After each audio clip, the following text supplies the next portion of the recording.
하나님의 말씀은 누가복음 2장 42절에서 51절입니다. 예수께서 12살 되었을 때에 그들이 이 절기에 관례를 따라 올라갔다가 그 날들을 마치고 돌아갈 때에 아이 예수는 예루살렘에 머무셨더라. 그 부모는 이를 알지 못하고 동행 중에 있는 줄로 생각하고 하룻길을 간 후 친족과 아는 자 중에서 찾되 만나지 못함에 찾으면서 예루살렘에 돌아갔더니 사흘 후에 성전에서 만난즉 그가 선생들 중에 앉으사 그들에게 듣기도 하시며 묻기도 하시니 듣는 자가 다 그 지혜와 대답을 놀랍게 여기더라. 그의 부모가 보고 놀라며 그의 어머니는 이르되 아이야 어찌하여 우리에게 이렇게 하였느냐. 보라 네 아버지와 내가 근심하여 너를 찾았노라. 예수께서 이르시되 어찌하여 나를 찾으셨나이까. 내가 내 아버지 집에 있어야 될 줄을 알지 못하셨나이까 하시니 그 부모가 그가 하신 말씀을 깨닫지 못하더라. 예수께서 함께 내려가사 나사렛에 이르러 순종하여 받드시더라. 그 어머니는 이 모든 말을 마음에 두니라. 아멘. 오늘도 예배 참여하신 모든 분에게 하나님의 은혜와 평강이 늘 함께 하시기를 바랍니다. 오늘 우리는 참으로 복되고 뜻깊은 어버이 주일로 모였습니다. 오늘 이 자리에 함께 하신 모든 어르신과 우리 부모님께 예수 그리스도의 평강과 위로가 늘 함께 하시기를 축복합니다. 아멘. 우리 앞뒤 좌우에 계신 분들과 이렇게 인사하실까요? 부모님의 은혜에 감사합니다. 부모님의 은혜에 감사합니다. 한 번 더 하실까요? 예수님처럼 부모를 공경합시다. 예수님처럼 부모를 공경합시다. 우리 한국 사람들에게 효라는 단어는 참 뭉클하고 때로는 무거운 단어입니다. 우리 고전 문학 작품들 중에 가장 우리의 눈물샘을 자극하는 작품이 있습니다. 바로 심청전이죠. 어린 심청이가 눈먼 아버지를 위해서 공양미 300석의 몸을 팔고 인당수에 몸을 던지는 장면을 생각하면 누구나 가슴이 먹먹해집니다. 비록 실제 얘기가 아니라 꾸며진 이야기라 할지라도 그 안에는 부모를 향한 지극한 정성, 자녀로서의 도리가 담겨있기 때문이죠. 그런데 오늘 우리가 살펴보고자 하는 내용은 이런 효녀 심청이의 이야기보다 훨씬 더 깊고 훨씬 더 위대한 효에 관한 이야기입니다. 바로 하나님의 아들이신 예수님께서 이 땅에 육신을 입은 부모를 어떻게 공경하셨는가에 대한 이야기입니다. 흔히들 예수님 하면 인류 구원, 십자가, 부활과 같은 거창한 단어들을 생각하기 쉽습니다. 하지만 성경을 자세히 들여다보면 예수님은 그 누구보다도 따뜻한 아들이셨고 부모님을 향해서 지극한 정성을 다한 분이셨습니다. 오늘 이 말씀을 통해서 나도 예수님처럼 우리 부모님을 사랑해야지 하는 결단이 우리 안에 일어나기를 바랍니다. 아멘. 그리고 부모님을 일찍 여의고 또 그리워하시는 분들에게는 하나님의 특별한 위로가 임하시기를 간절히 소망합니다. 아멘. 오늘 우리가 읽은 누가복음 2장의 말씀은 예수님의 어린 시절을 기록한 유일하게 기록된 말씀이에요. 예수님이 12살 되시던 해였습니다. 유대인들의 큰 명절인 유월절을 지키기 위해서 부모님과 함께 소년 예수님은 예루살렘으로 올라갔습니다. 그리고 절기를 다 마치고 집으로 돌아오는 길에 부모님은 예수님이 당연히 함께하는 무리 일행 중에 있을 줄로 알았죠. 그런데 하루길을 가고 나서야 아들이 없다라는 것을 알게 됩니다. 마리아와 요셉은 다시 예루살렘으로 돌아가서 3일 동안 예수님을 찾습니다. 그때 부모의 마음이 어떻겠습니까? 자식을 잃어버린 그 3일 동안 요셉과 마리아는 피가 마르는 아픔과 고통을 느꼈을 겁니다. 그리고 마침내 성전에서 율법 교사들과 대화하고 계시는 예수님을 발견합니다. 그때 어머니 마리아가 예수님께 묻죠. 얘야, 우리에게 어떻게 이럴 수 있니? 봐라, 내 아버지도 그리고 나도 너무나 걱정이 되어서 너를 찾아다녔단다. 아버지 요셉과 어머니 마리아는 아들 예수님으로 인해서 걱정하고 근심하였습니다. 이것이 부모의 마음이죠. 부모는 자녀가 아프면 함께 아파합니다. 늦게까지 들어오지 않으면 잠을 이루지 못합니다. 자녀가 힘들어하면 부모의 가슴도 무너지죠. 예수님께서 마리아에게 대답하십니다. 저를 찾아다니신 것은 왜 그렇습니까? 제가 제 아버지 집에 있어야 할 줄을 알지 못하셨습니까? 이 말씀은 예수님께서 예수님의 신성, 즉 예수님께서 하나님의 아들이시라는 그 정체성을 처음으로 공식한 아주 중요한 시간입니다. 그래서 내가 내 아버지 집에 있어야 했습니다 라고 선언하시는 거죠. 그런데 우리가 여기서 주목해야 할 핵심은 그 다음 구절인 51절에 있습니다. 누가복음 2장 51절 상반절 말씀 함께 읽습니다. 시작. 예수께서 함께 내려가사 나사렛에 이르러 순종하여 받드시더라. 아멘.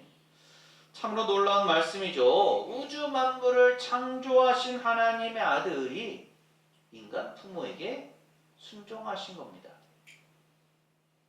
한번 생각해 보십시오. 예수님은 바로 조금 전에 자신이 하나님의 아들이시다라고 선포하셨습니다. 온 우주를 만드신 분이시죠. 그런데 그런 분이 나사렛이라는 시골 동네로 다시 내려가셔서 인간 부모인 요셉과 마리아에게 순종하고 받드십니다. 여기서 순종하여 받들다라는 헬라어는 계속해서 자신을 부모의 권위 아래 두었다라는 뜻입니다.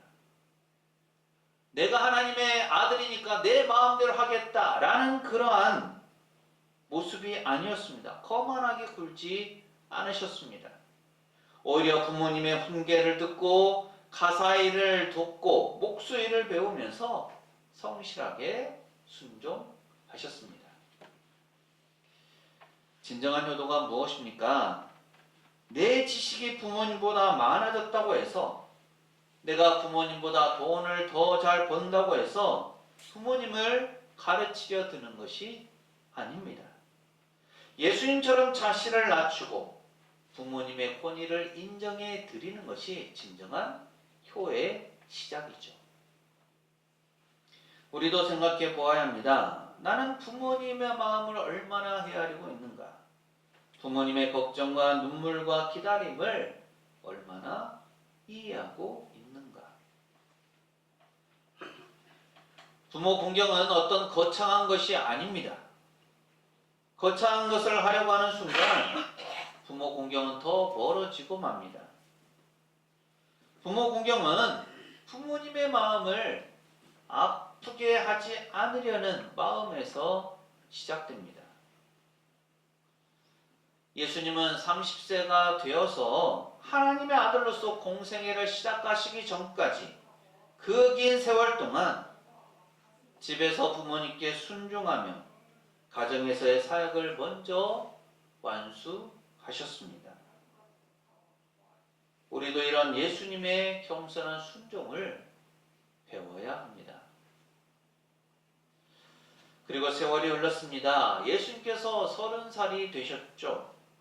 이제 인류를 구원할 메시아로서의 공적인 사역을 시작하십니다. 그 첫 걸음이 어디였습니까? 바로 가나의 혼인 잔치였습니다. 그런데 즐거워야 할 그 잔치집에 큰 문제가 생겼습니다. 포도주가 떨어진 거죠. 유대 혼인잔치에서 포도주가 떨어졌다라는 건 주인에게 큰 수치가 됩니다. 어머니 마리아가 예수님께 와서 말하죠. 포도주가 동이 났구나. 이에 대한 예수님의 대답은 조금 차가워 보일 수도 있습니다. 저한테 왜 그런 말씀을 하십니까? 어머니, 아직 저의 시간이 오지 않았습니다. 어머니 마리아의 말에 긍정적으로 반응하지 않았고 말투도 좋아 보이지는 않습니다. 그런데 그 결과가 어땠습니까? 요한복음 2장 7절과 8절은 이렇게 말씀합니다. 함께 읽습니다. 시작. 예수께서 그들에게 이르시되 항아리에 물을 채우라 하신즉 아기까지 채우니 이제는 떠서 연회장에게 갖다 주라 하심에 갖다 주었더니 아멘. 어머니 마리아가 하인들에게 얘기를 합니다. 예수님의 말씀을 잘 듣고 따라라. 그러자 예수님께서 물을 항아리에 붓도록 하죠. 그리고는 그것을 떠서 연회장에게 갖다 주라고 말씀하십니다. 하인들이 그대로 순종합니다. 어떤 일이 벌어졌습니까? 연회장에 갖다 준 물이 포도주가 되었습니다. 이제는 혼인잔치의 포도주가 더 이상 부족하지 않게 되었습니다. 예수님께서 왜 이렇게 하셨을까요? 물론 하나님의 때와 사역의 의미가 있었습니다.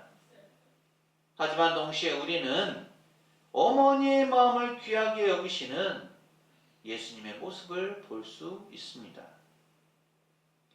예수님은 어머니의 관심과 부탁을 가볍게 여기지 않으셨습니다.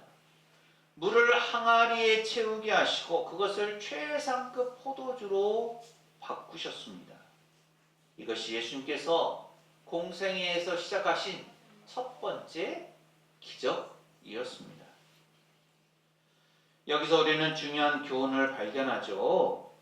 인류 구원이라는 아주 위대한 계획을 가지고 계셨던 예수님이시지만 어머니의 안타까운 마음과 요청을 모른 척하지 않으셨습니다.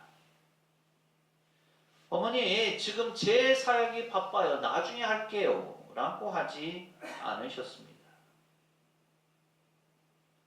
우리는 어떻습니까? 하나님의 일을 한다고, 교회 봉사를 한다고, 혹은 사회생활이 바쁘다는 핑계로 부모님의 작은 부탁이나 목소리를 귀찮게 여기지 않습니까?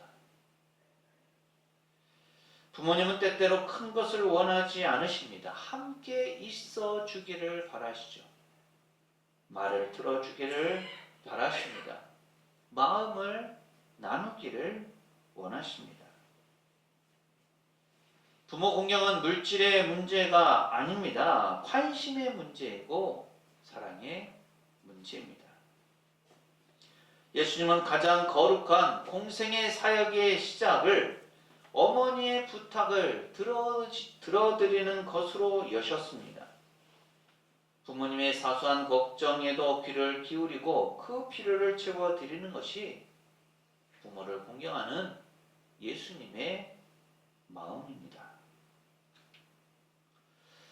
이런 예수님의 부모 공경 가운데 가장 감동적이면서도 가슴 아픈 장면은 십자가상에서였습니다. 예수님은 극심한 고통 속에 계셨습니다. 머리에는 가시 면류관을 쓰시고 양손과 발에는 대못이 박혀 피가 흐릅니다. 숨을 한번 들이쉴 때마다 폐가 찢어지는 듯한 고통이 몰려옵니다.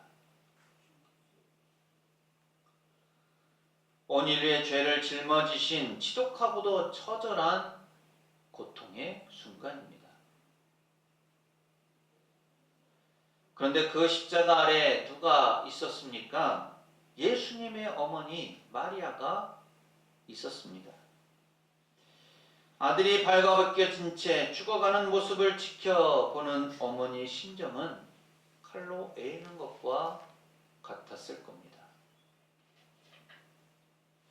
예수님은 그 찰나의 순간에도 어머니를 바라보셨죠. 요한복음 19장 26절은 이렇게 말씀합니다. 함께 읽습니다. 시작. 예수께서 자기의 어머니와 사랑하시는 제자가 곁에 서 있는 것을 보시고 자기 어머니께 말씀하시되 여자여 보소서 아들이니이다 하시고 아멘. 그리고 옆에 있던 사랑하는 제자 요한에게 말씀하십니다. 보세요, 그대의 어머니입니다. 이 말씀이 무엇을 의미합니까? 이제 곧 숨을 거두실 예수님께서 홀로 남겨질 어머니의 노후를 제자에게 위탁하신 겁니다. 법적으로, 사회적으로 어머니를 보호할 수 있는 장치를 마련해 두신 것이죠. 자신의 생명이 끊어지는 그 극한의 고통 속에서도 예수님의 마지막 관심사는 어머니의 안위였습니다. 예수님은 어머니를 끝까지 책임지셨습니다. 예수님은 어머니를 끝까지 돌보셨습니다. 이것이 예수님의 부모 공경입니다. 부모 공경은 형편이 좋을 때만 하는 것이 아닙니다. 내가 여유 있을 때만 하는 것도 아니죠. 진정한 효도는 부모님의 마지막 순간까지 책임을 다하는 것입니다. 형편이 안 돼서 누가 하겠지라며 미루는 것이 아니라 내가 할 수 있는 최선을 다해서 부모님의 삶을 지켜드리는 겁니다. 예수님은 십자가라는 가장 큰 공적인 업무 중에서도 부모 공경이라는 가장 기본적인 도리를 놓지 않으셨습니다. 여기에서 예수님의 부모 공경에서 한 가지만 더 살펴보겠습니다. 마가복음 6장 3절을 보면 고향 사람들이 예수님을 보고 이렇게 말합니다. 마가복음 6장 3절 말씀 함께 읽습니다. 시작. 이 사람이 마리아의 아들 목수가 아니냐? 야고보와 요셉과 유다와 시몬의 형제가 아니냐? 그 누이들이 우리와 함께 여기 있지 아니하냐 하고 예수를 배척한지라. 아멘. 성경학자들은 예수님의 육신의 아버지인 요셉이 일찍 세상을 떠났을 것으로 추측합니다.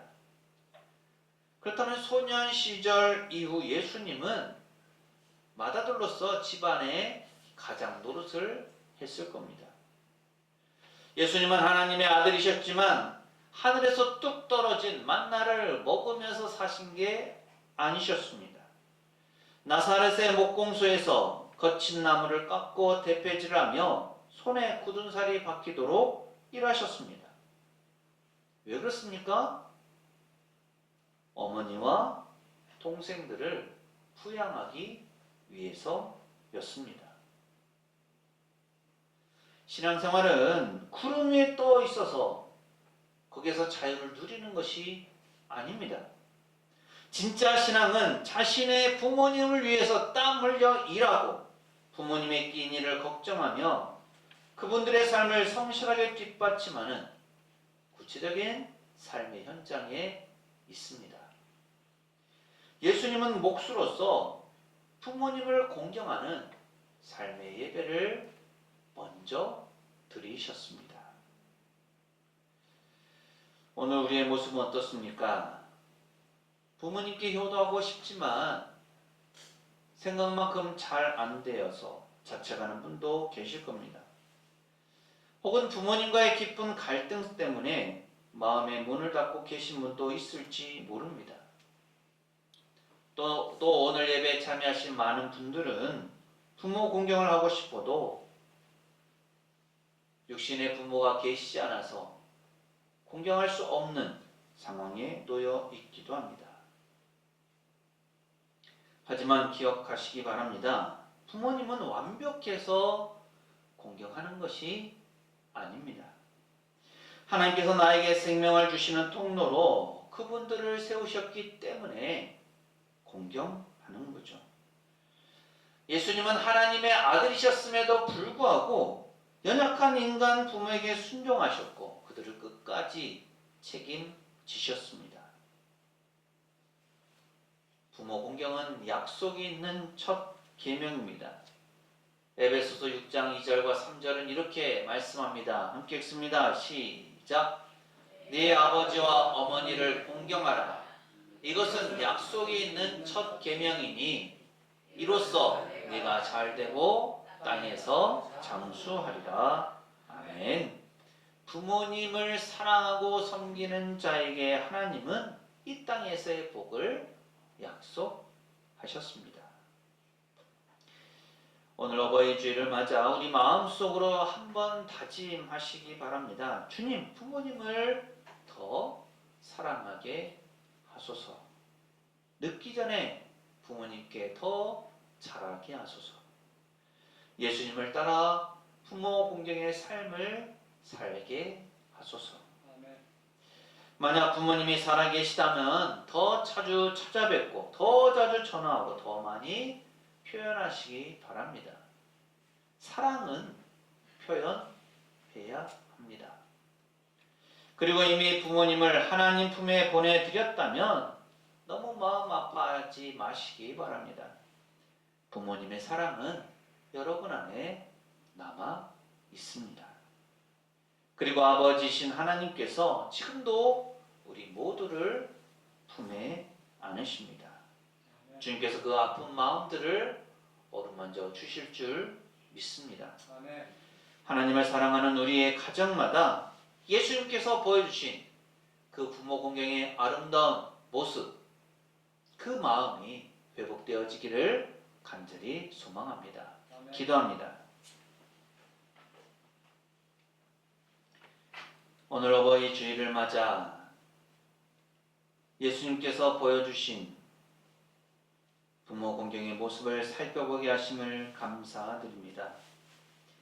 하나님의 아들이시면서도 나사렛의 낮은 곳에서 부모님께 순종하셨고 십자가의 고통 속에서도 어머니의 노후를 걱정하셨던 예수님의 그 사랑이 오늘 저희의 마음을 뜨겁게 적시게 하옵소서.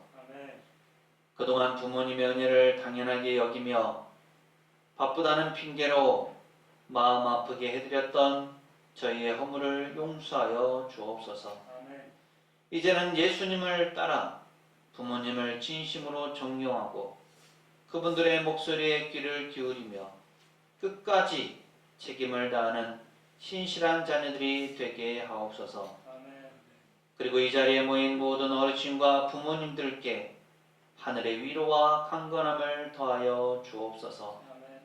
노년의 삶이 외롭지 않게 하시고 자녀와 손주들의 사랑 속에서 천국 소망을 누리며 기쁨으로 살아가게 하옵소서. 저희의 가정을 세우시고 귀한 부모님을 허락하신 예수님 이름으로 기도합니다. 아멘. 예수님은 어려서부터 죽으실 때까지 부모님을 공경하셨습니다. 부모를 공경하는 것은 예수님을 닮아가는 것이고 이것이 복을 받는 비결입니다. 사랑하는 새성교회 교우 여러분, 이 말씀을 가슴에 새기고 세상으로 나가십시오. 하나님께서 우리와 함께 하십니다. 지금은 우리 주님 예수 그리스도의 은혜와 아버지 하나님의 무한하신 사랑하심과 보혜사 성령님의 충만 교통하심이 예수님을 따라 부모를 공경하며 하나님의 사랑을 펼쳐가기를 소망하는 새성교회 모든 교우들의 삶과 가정과 생업과 사역 위에 이 한 주간의 모든 생활 가운데 오늘 예배 참여한 모든 이들과 우리 교회 위에 영원토록 함께 하시기를 간절히 축원하옵나이다. 아멘.